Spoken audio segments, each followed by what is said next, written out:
এই যে সকাল 8টায় বেরিয়েছি, এখন ঘড়ির কাঁটায় বাজে 6:30। যা এনার্জি ছিল সব বেরিয়ে গেছে, গলার আওয়াজটাও পাওয়া যাচ্ছে কিনা জানি না। চলে এসছি ওই দেখো দূরে বাবার মন্দির, কাছে গিয়ে দেখাবো, তবে ওই সামনেই বাবার মন্দির চলে এসছি। আর এই পথে আস্তে আস্তে 2 থেকে 3 বার স্নোফল হলো, প্রচুর বৃষ্টি পড়লো। রেনকোট পরা দেখে বুঝতেই পারছো।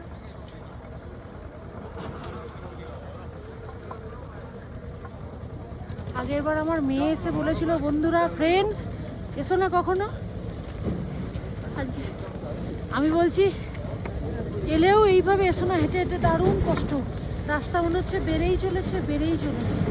এই কষ্ট নেওয়া যাচ্ছে না, তবুও যাই বাবার দর্শনে। চলো।